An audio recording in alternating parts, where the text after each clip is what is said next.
It was meant to be a peaceful getaway. Just me, my wife, and her sister, Jenna. We found a small wooden cabin deep in the Amazon forest, far away from the noise and stress of life. The forest surrounded the cabin completely, with trees so tall and thick they blocked most of the sunlight. The nearest village was hours away, and we had to take a bumpy dirt road to get there. It felt like we were in the middle of nowhere, just us and the endless jungle. The cabin was simple. It had one bedroom, a tiny kitchen, and a small open living space. There was no electricity, just a few gas lanterns and an old stove that used wood for heat. At first, the quiet and isolation felt nice. The sounds of birds, buzzing insects, and the distant calls of monkeys made the place feel alive. It seemed peaceful, like nature was welcoming us. Our first day went by without a problem. We stayed close to the cabin, walking around a bit, but not too far since none of us knew much about the jungle. By the time the sun started to go down, the mood shifted. The forest changed as the shadows got longer and the sounds grew louder. The once peaceful noises now felt sharper, like they were pressing in closer. We lit the lanterns and tried to shake off the strange feeling that settled over us as darkness took over. The second night, things got worse. It started with noises outside the cabin, branches cracking and leaves rustling, like something heavy was moving nearby.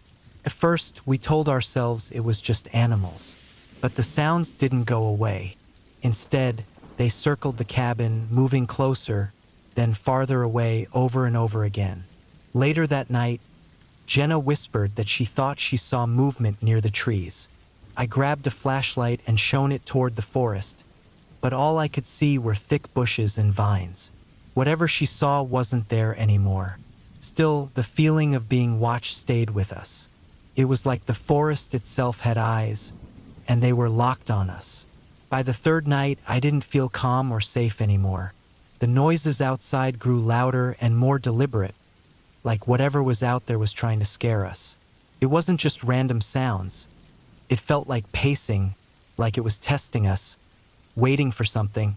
The cracking of branches came from all directions now, as if there were more than one thing out there. A little after midnight, we heard something that made my stomach drop. A low, dragging sound on the wooden porch, like something heavy being pulled. I froze, gripping a knife from the kitchen. My wife and Jenna sat silently, their faces pale with fear. The dragging sound stopped suddenly, replaced by a light tapping on the door, like fingers drumming against the wood. I couldn't bring myself to open the door. I just stood there, holding the knife, my heart pounding as the tapping continued. When the first light of dawn finally broke through the trees, the noises stopped completely. We waited until it was bright enough outside before opening the door. The porch was empty, but the ground was covered in strange, deep marks, like something had been dragged through the dirt. A little farther from the cabin, we found torn pieces of fabric stained with something dark, almost black. It didn't look fresh, but it wasn't old either. We didn't waste time packing properly. We threw what we could into bags and left as fast as we could. The drive back to the village was tense, every shadow on the road making me grip the steering wheel tighter. When we reached the village, we told one of the locals what had happened. An older man listened quietly, then shook his head. He said we were lucky to get out and warned us never to go back. He mentioned others who had disappeared in that part of the forest, their bodies never found. I wished that was the end of it, but it wasn't. Even now, back at home, I can't sleep right. Some nights, I wake up to the same dragging sound I heard on that porch. It's faint, but it's there, coming from outside my window. And every time I get up to check, I find nothing. Just the same deep marks in the dirt, like something has been waiting, watching.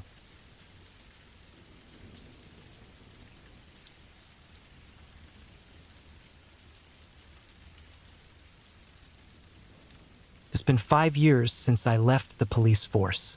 I thought my time dealing with danger and staring into the faces of criminals was done. I was wrong. A call came out of the blue from a private investigator I'd worked with before. He had a job for me, paid well, but it wasn't the kind of job most people would take. A killer had slipped through the fingers of law enforcement for months, and word was he was hiding in a cabin near an old graveyard deep in the woods. They wanted someone experienced, someone who could handle it quietly. I should have said no, but curiosity and the money got the better of me. The graveyard was far out, miles away from the nearest town, the kind of place where the roads turn to dirt and the trees press in close. The air was damp and cold, the kind that gets under your skin no matter how many layers you have on. I parked my truck at the edge of the forest and walked the rest of the way. The woods were dead quiet, except for the crunch of leaves under my boots. That kind of silence always makes you feel like you're being watched. I got to the graveyard as the sun started dipping behind the trees.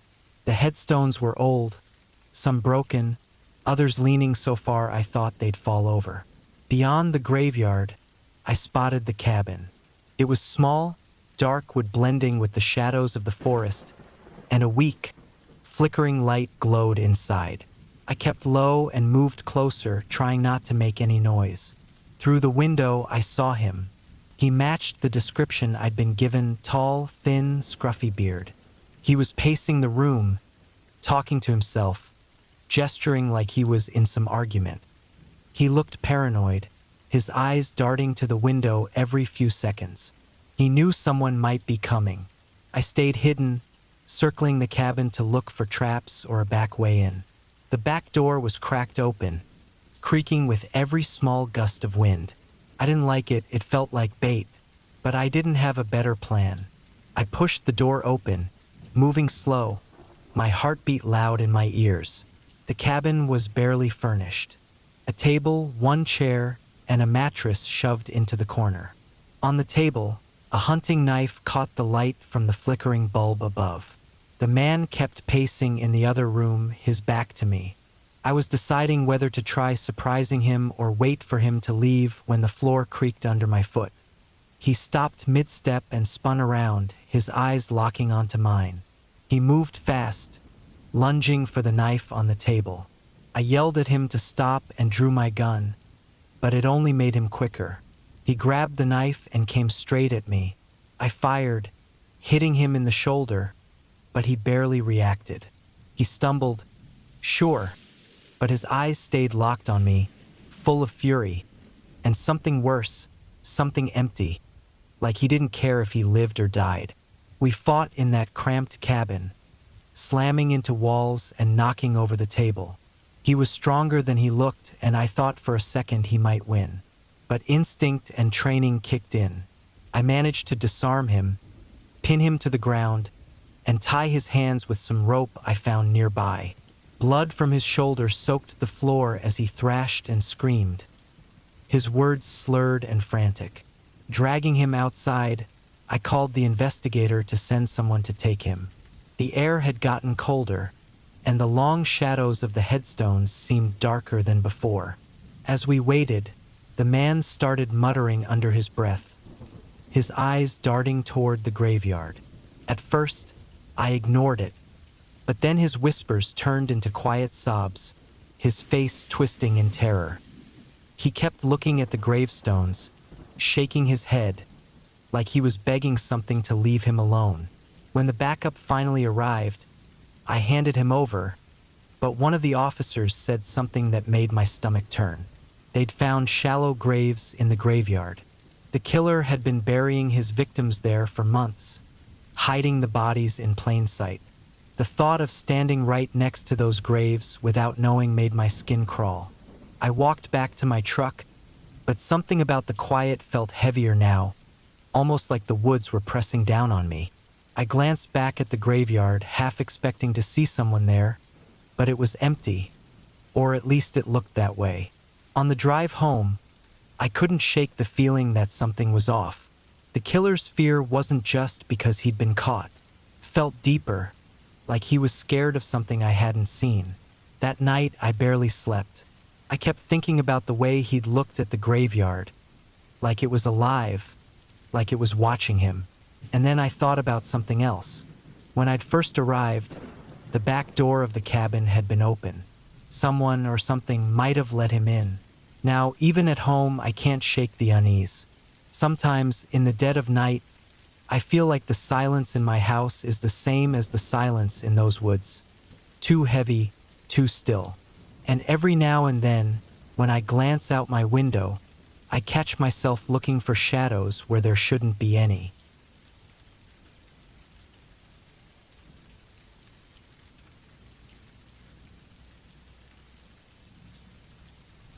I worked in the forestry service for 17 years. Most of that time, I was assigned to a cabin deep in the woods. It was far from everything, but I liked the quiet and how close I felt to nature. My job was simple. Check the trails, keep an eye on the wildlife, and make sure no one was camping where they weren't supposed to. I didn't mind being alone. Honestly, I liked it that way. One winter, a bad snowstorm hit. It was the kind that cuts you off completely. I wasn't too worried since I had plenty of food and firewood to last a few weeks. The snow came down hard, covering everything fast. At first, it was beautiful.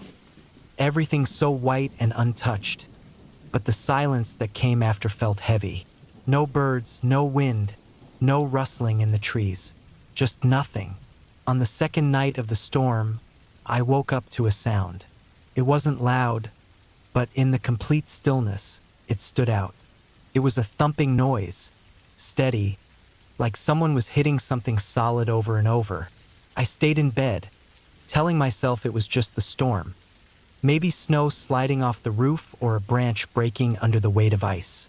But the sound kept going. It was too regular, too deliberate. I finally got up, grabbed my flashlight, and looked out the window. The snow was falling so thick that the light barely reached a few feet. I couldn't see anything, but the sound was still there, and it seemed to be coming from the shed where I kept my tools. I put on my coat and boots, grabbed my flashlight, and stepped outside. The cold hit me hard, and the snow was already up to my knees. Moving was slow and exhausting. When I got to the shed, the door was shut, but there were footprints in the snow leading right to it. They weren't mine. The prints were big, like someone wearing heavy boots. My heart started pounding. I hadn't seen another person in weeks, and no one should have been out here, especially in this weather. I stood there, staring at the door, listening. The sound had stopped. I took a deep breath and opened the door, shining my flashlight inside. Everything was just as I'd left it. The tools were hanging on the wall, and nothing seemed out of place. But those footprints didn't lie. Someone had been here. I stepped back and looked around with my flashlight. The footprints led away from the shed, toward the tree line. I followed them a little way, but the snow was coming down so fast that they vanished after a short distance. Whoever it was, they were gone. I went back to the cabin and locked the door. I sat by the wood stove the rest of the night, my rifle across my lap. The storm kept raging outside, and I kept telling myself it was probably just someone lost, maybe looking for shelter. But deep down, I didn't believe that. By morning, the storm had eased, and I went outside again. The fresh snow had covered everything, wiping away any trace of the footprints. It was like it had never happened. I might have convinced myself it was all in my head, but that's when I noticed something else. The axe I kept outside, leaning against the cabin wall, was gone. I searched everywhere for it, but it was nowhere to be found. Someone had taken it. I stayed in that cabin for a few more years before I transferred to a different area. I never told anyone what happened that night, but I started locking the cabin door, even during the day. Sometimes, when I'm alone and it's quiet, I think about those footprints and the missing axe. I wonder who or what was out there. Then I think about the fact that whoever it was didn't knock on the door, didn't try to come inside. Maybe they didn't want to. Maybe they were waiting for me to come out.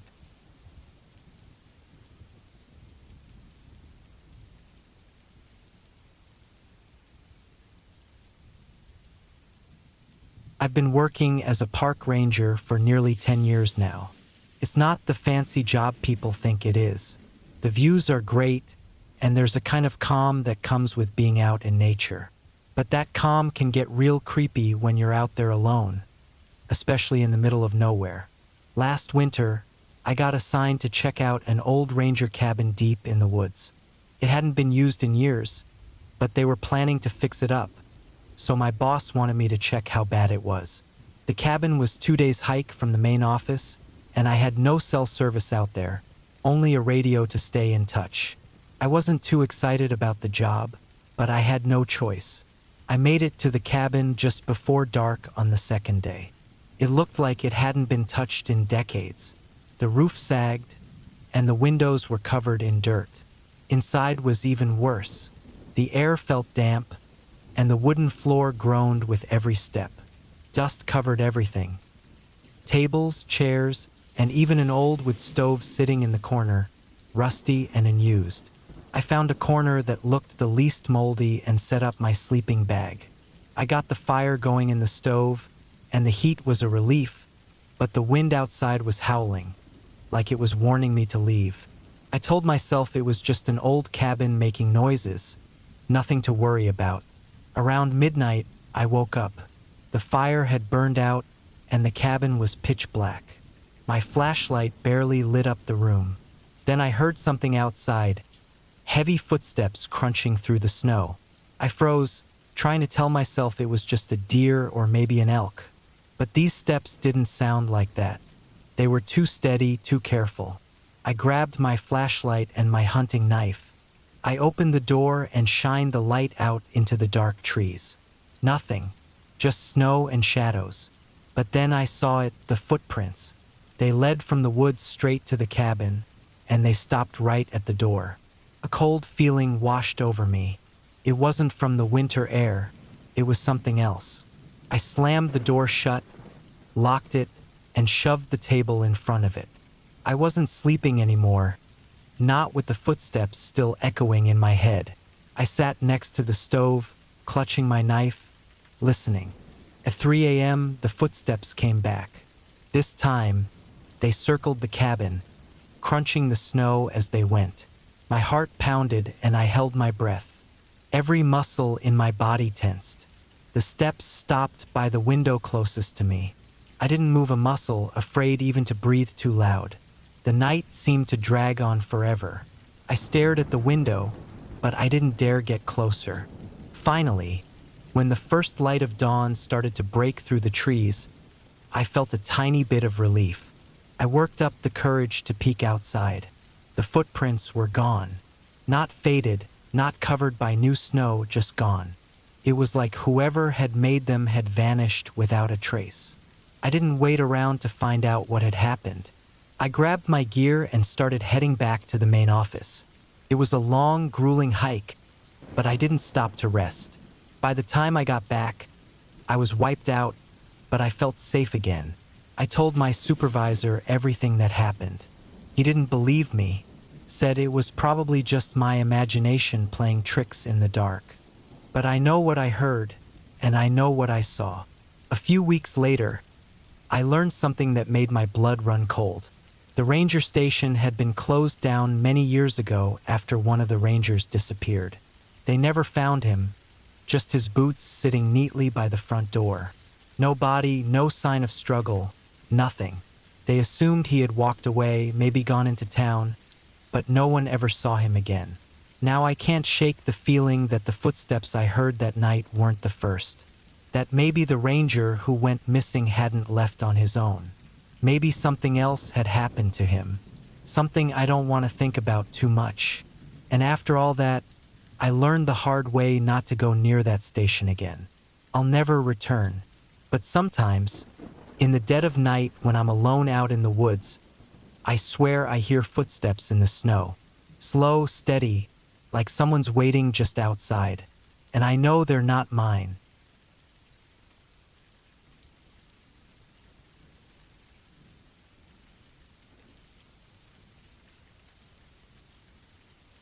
When I was 16, my parents decided I should spend a week at my grandparents' cabin in the woods. I didn't want to go, but they said they needed some time alone and that my grandparents would be happy to have me around. Their cabin was far away from any neighbors or busy roads. It was quiet, too quiet, and I didn't like how empty it felt. The first couple of days were okay. My grandmother cooked all my meals, and my grandfather showed me around the place. They had a little garden, a shed, and a small creek nearby. There wasn't much to do, so I spent my time reading or walking through the woods behind the cabin. My grandparents loved the peace and quiet, but I couldn't relax. The air felt heavy, like something wasn't right, though I couldn't explain why. One evening, after dinner, I decided to take a short walk around the yard before bed. It was dark outside, but the full moon lit up the yard well enough. I could hear crickets and the soft rustling of leaves, but nothing else.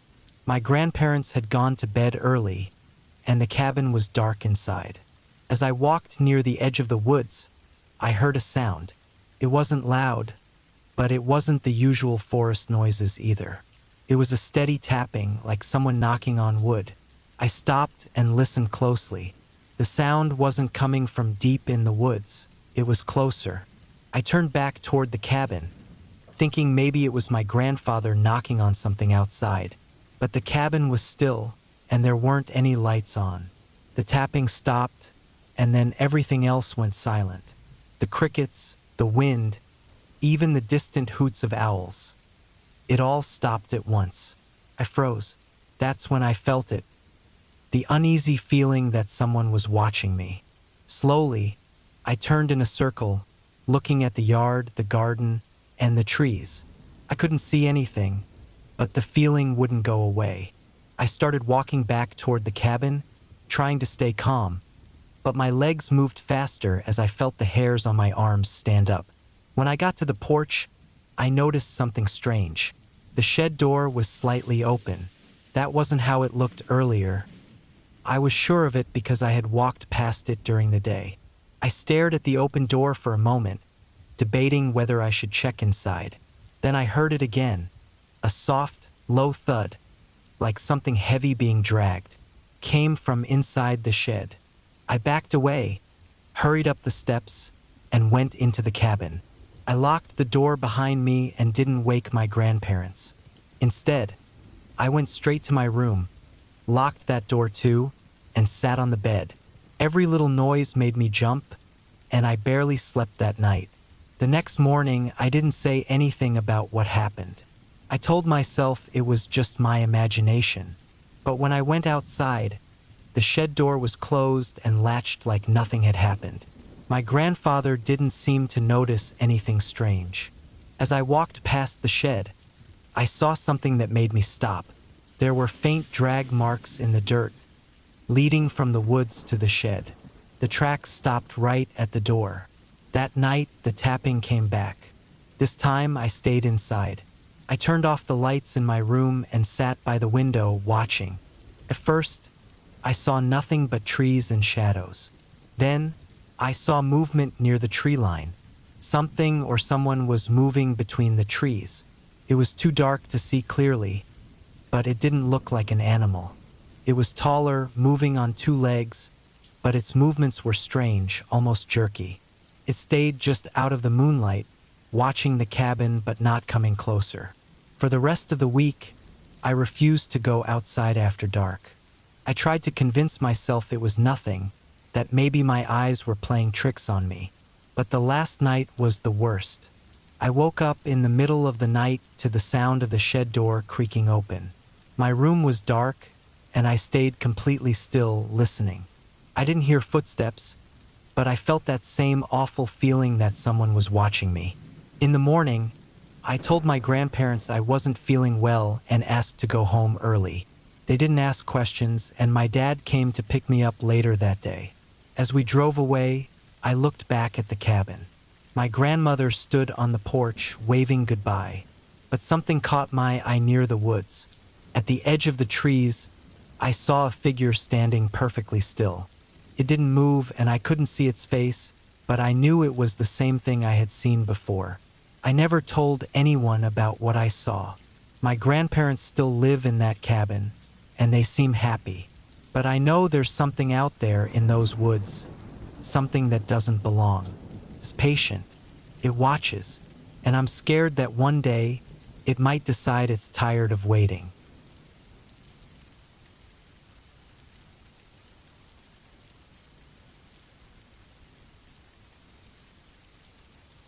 It was one of those nights where the rain just wouldn't stop. It was constant, like the sky was never going to let up. The sound of it hitting the roof was so loud, it made my ears ring. I was alone in the cabin, and I was starting to wish I wasn't. I'd come out here hoping for a peaceful night, but the storm had turned everything into something uneasy, something I couldn't shake. I had a fire going, but it didn't seem to do much against the cold. The wind howled and beat against the windows, making the inside of the cabin feel colder than it should have been. I pulled my blanket tighter, trying to feel warm, but the feeling of being trapped started creeping in. Outside, everything was dark and distant, like the rain had swallowed up the whole world. The sound of the storm made everything feel farther away, like I was completely alone in the world. But I wasn't alone. At first, it was just the wind and the rain, but then I started hearing things that didn't belong. The scrape of a branch against the side of the cabin. A soft footstep on the porch, careful and quiet, like someone didn't want to be heard. I tried to tell myself it was just my imagination, that the wind was making things sound worse than they really were, but the feeling of being watched wouldn't leave. The noises grew louder, clearer.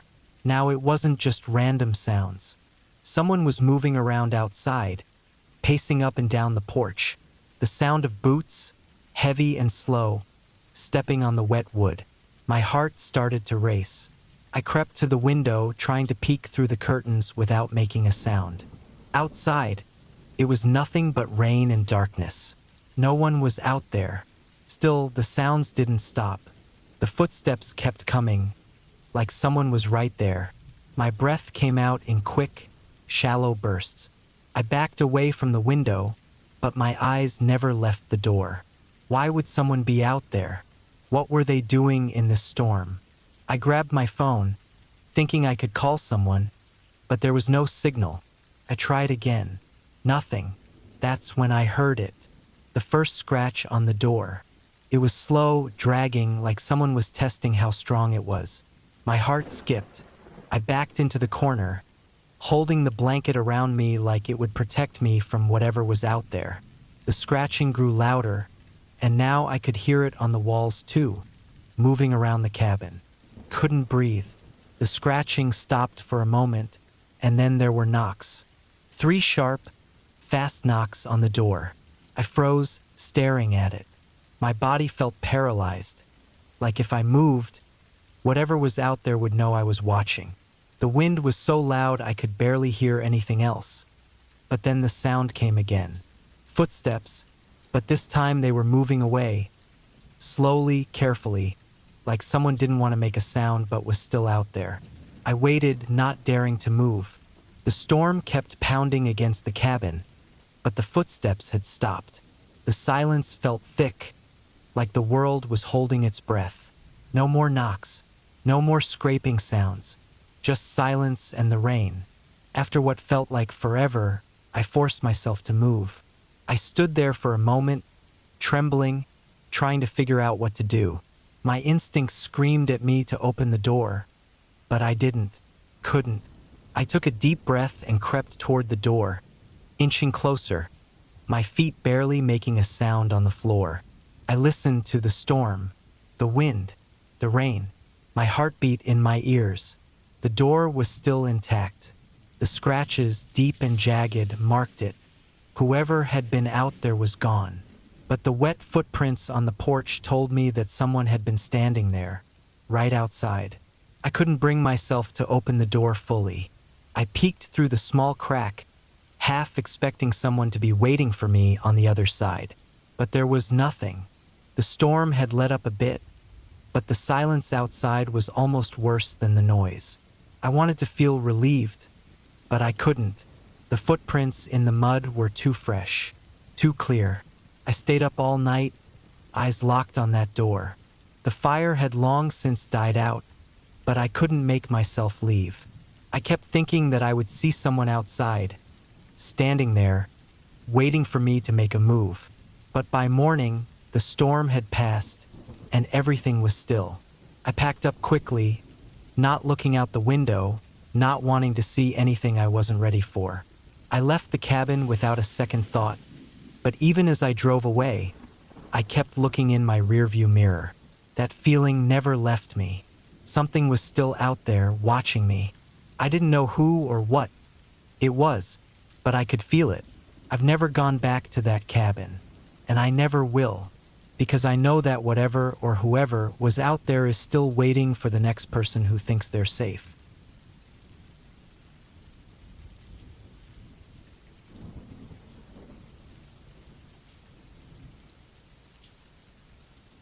It was the summer of 1998, and I was 17, spending a week at my uncle's cabin in the woods. It was meant to be a quiet break from everything, away from the noise of the city, just me and the woods. No people, no distractions, just some peace. But it didn't turn out like I thought. The cabin was deep in the forest, far from anyone else. It felt like the kind of place where nobody had been for years. I had been there before with my family, but this time I was by myself. I'd already settled in, made a fire, unpacked my things, and even went for a walk around the area. But as the sun began to set, a strange feeling started to settle in. At first, I thought it was just the quiet, but it felt like something was wrong. It started small, a twig snapping far off in the distance. Then, something rustling in the bushes behind the cabin. I tried to brush it off. Probably just animals. Maybe a deer or a raccoon or even a bear. But the noises didn't stop. They kept coming, and they kept coming from the same spot.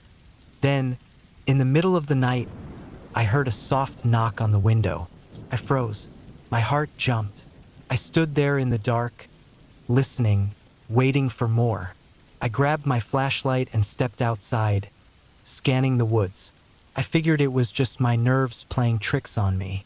The light hit the trees, showing nothing but the usual still forest. But when I turned to head back inside, I saw something strange. There were tracks around the cabin, fresh ones. Big footprints, too big to be mine, leading right up to the door. I slammed the door shut and locked it fast, my heart racing. Who could be out there? There was nobody for miles. The knocks, the sounds, it didn't make sense. I wasn't alone. I tried to sleep, but I spent the whole night staring at the door, thinking someone might break in at any second. The next morning, I decided to look at the tracks again, maybe see if they were from someone nearby.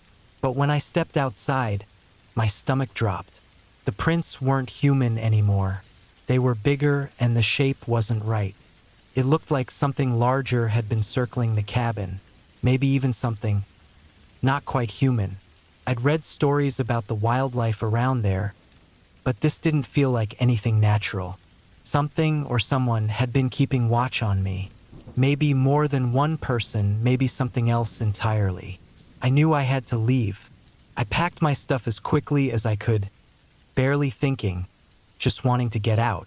As I stepped out the door, I heard a loud crash coming from the trees, a heavy sound like something big was crashing through the brush. My heart nearly stopped. I couldn't see anything, but I could feel it.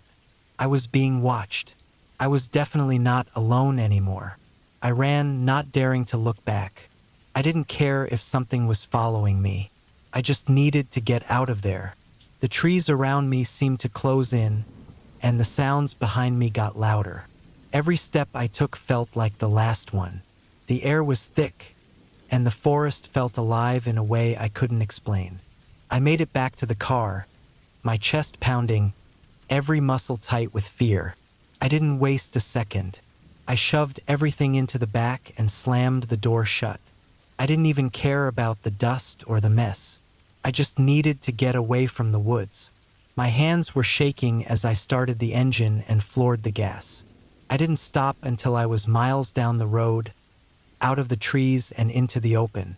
I never went back to that cabin. To this day, I don't know what it was. I don't know if it was a person or something else. But when I looked in my rearview mirror just before I left, I saw something. A pair of eyes, watching me from the trees, glowing faintly in the dark. They were far enough back that I couldn't make out anything else. But I know what I saw, and I never went near that cabin again. The woods didn't want me there, and I knew it. Something was still out there, waiting. And it wasn't just watching me leave, it was waiting for me to come back.